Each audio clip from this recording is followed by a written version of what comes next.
تجار العقارات والأراضي في الأرياف. ايه، صباح الأنوار، بصب عليكم عادي، مفيش حاجة يعني. تمام. بالنسبة يعني واحد في الأرياف بيبيع بيته أو بيبيع أرضه، لما يعني ربنا يكرم جارك كده وبعدين يجي يعوز يبيع البيت عشان هيشتري في حتة تانية، أو يشتري الأرض الزراعية عشان يبيع في حتة تانية. تخيلوا بقى بيبقى تعامل الأرياف مع بعض إزاي كجيران لما تيجي تعرض بيتك للبيع.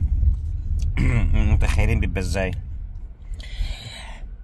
ولا حاجه بيبقى جارك ساعه ما بيعرف ان انت بتبيع البيت بتاعك وماشي، يقعد يقول لك ازاي تسيبنا وتمشي، ده احنا اعتبر اهل واخوات وبنبقوا ناس يعني اكلين شاربين نايمين مع بعض، اخوه وحبايب 10 سنين 20 و30 سنه، فانت يعني هتبيع من فريح منه وتمشي، يعني ما تهونش عليا انت زي اخويا وبتاع.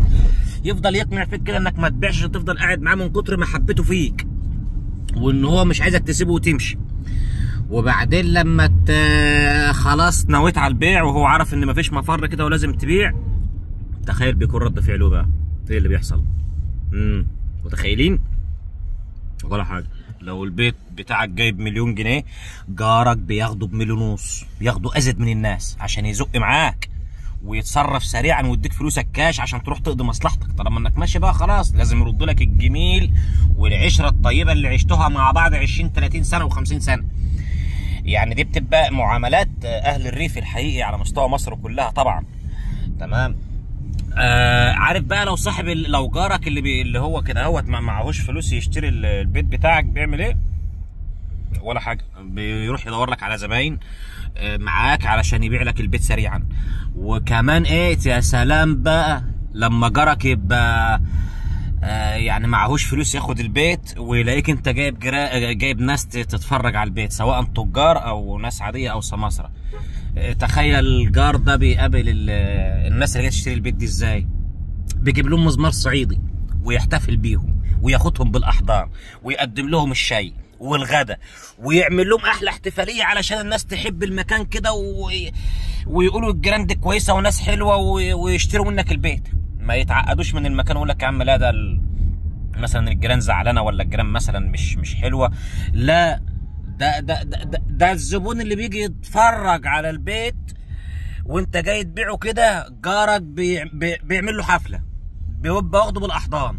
تخيل، يحببه في المكان ويحببه في البيت ويشكر في البيت وفي اساس البيت والبيت مبني ازاي، يعني يديله كل حاجه حلوه عن البيت ويعمل لهم غدا فعلا. بيقابلهم بمزمار صعيدي فعلا، يعمل لهم فرح، احلى فرح في الشارع يعني للواحد اللي انت جايبه يشتري بيتك ده عشان انت هتبيع وتنقل في حته ثانيه يعني، وربنا يكرمك ويوسع عليك ان شاء الله كده والدنيا تمشي. ده اسمه الحب بتاع الجيران، وده اللي اسمه بقى ايه، الجار اولى بالشفعه. يعني انت مثلا